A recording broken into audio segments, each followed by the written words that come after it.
E aí galera, bom dia.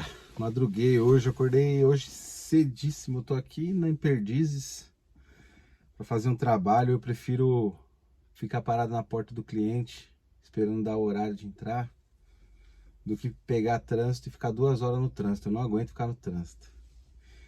E eu tava pensando sobre algumas coisas, né, que a gente precisa avaliar nesses dias. Né, eu vou fazer uma série que chama Isso Não É Culto. E essa aqui é a primeira. E o primeiro ponto que eu queria ressaltar aqui é sobre tudo isso que está acontecendo na nossa terra, né? A gente tem vários argumentos, muitas pessoas, né, muitas formas de falarem que a Bíblia fala sobre isso. Mas é importante a gente falar uma coisa. Jesus, ele falou disso, exatamente, ele falou disso, né? Lá em Marcos, acho que é Mateus 24, ele falou que no fim dos tempos nós teremos guerras, rumores de guerra, catástrofes naturais. Mas eu gostaria de ressaltar uma coisa aqui para a gente ficar avaliando, pensando junto. Qual é o fim dos tempos? Se não tá isso na minha cabeça, tá? Se não, quando Jesus subiu ao céu já virou o fim dos tempos. Será que nós pensamos que o fim dos tempos vai chegar? Ou ele começou a partir do momento que Jesus subiu ao céu? Os próprios discípulos dele começaram a pregar a volta dele. 60 anos depois, 40 anos depois que ele tinha subido, que ele tinha estado com eles ali, eles estavam falando do fim dos tempos. E nós já estamos vivendo o fim dos tempos, isso na minha ótica. Quando eles fizeram essa pergunta para ele, o povo de Israel, eles aguardavam o Messias que ia se tornar rei novamente. E o que o povo de Israel queria mesmo era paz, eles não queriam guerras.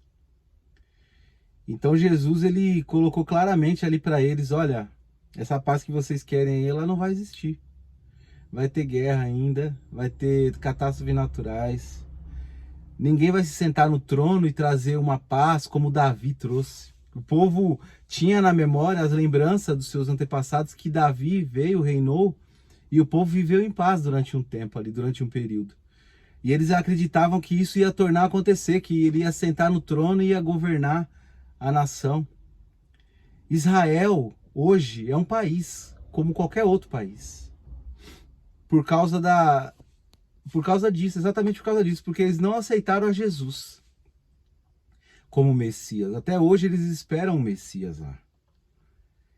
E aquela guerra lá é pontual, mas nós estamos vivendo várias guerras, né? A Ucrânia está vivendo guerras. Nós temos um ponto muito religioso de orar só pela... vamos orar por Israel, a gente ora por Israel. Aí o Golfo Pérsico tem lá um monte de gente inocente morreu. Teve várias guerras aí acontecendo. Tem guerras aí que acontecem em vários lugares aí, guerras civis. Né? Agora tá acontecendo essa guerra aí em Israel, aí todo mundo fica, ó. Mas será que isso já não foi dito desde aquela época lá, 2000 anos atrás? Ou nós estamos esperando um tempo agora? Também nós falamos sobre falsos mestres, falsos profetas. Você lê lá Pedro, ele ensinou sobre isso, sobre falsos mestres, falsos profetas que viviam naquela época. Acredita que naquela época existiam homens que eram maus e controladores e eram gananciosos, achavam que Deus falava só com eles. Você acredita? Hoje em dia não tem mais. E muitas vezes nós temos esse conceito de achar que o fim do mundo ainda vai chegar, mas o fim do mundo ele começou quando Jesus subiu ao céu. Essa é a minha ótica. Israel se tornou uma nação quando a ONU, acho que foi em 1948, decretou isso e eles assinaram lá. Ela deixou de ser povo de Deus. E ela também deixou de ser escolhida porque eles o rejeitaram. A própria palavra diz isso. Então é uma terra para nós muito importante, claro, faz parte da nossa história, do nosso contexto. Eu não estou desprezando isso. né? Nem desprezando cultura judaica do que viveram lá atrás, porque retrata muito, mas o que nós precisamos entender é uma coisa: o Antigo Testamento ele é uma sombra do Novo. Tudo que aconteceu no Antigo Testamento, ela se encerra em Jesus. O problema é que nós não valorizamos Jesus como devia. Quando nós voltamos ao Antigo Testamento, nós falamos mais de Deus, não falamos muito de Jesus. Você já parou para pensar nisso? Nós achamos mais fácil ler a lei do que ter a lei dentro de nós. Jesus ele fez isso. Quando Jesus ele vence o mundo, ele fala para que no mundo tereis aflições, mas tem de bom ânimo porque eu venci o mundo.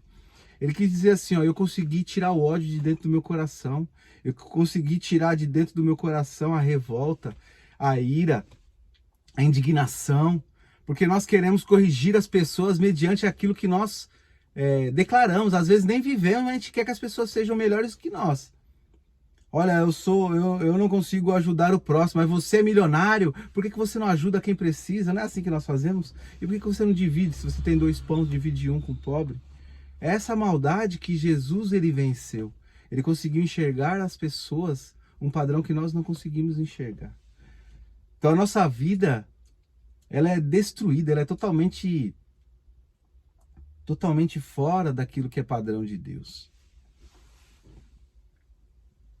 Então, o que eu queria deixar aqui nesse primeiro ponto é sobre essas guerras. Ore sim. Existem muitas pessoas inocentes lá. Até mesmo o criminoso é inocente, porque está correndo atrás de algo que às vezes não vai acontecer.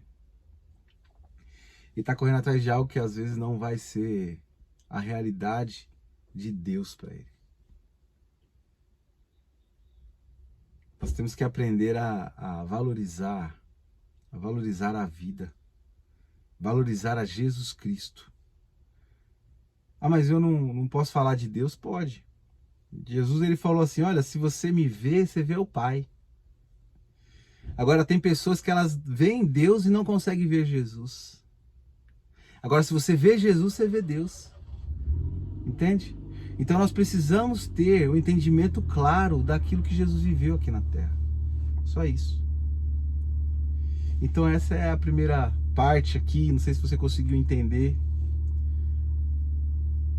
mas eu estou parafraseando aqui com a minha cachola. E essa série Isso Não É Culto é para a gente entender um pouco da nossa história, um pouco daquilo que nós precisamos fazer, daquilo que nós estamos vivendo. Fechou? E é isso aí, vamos que vamos, tchau.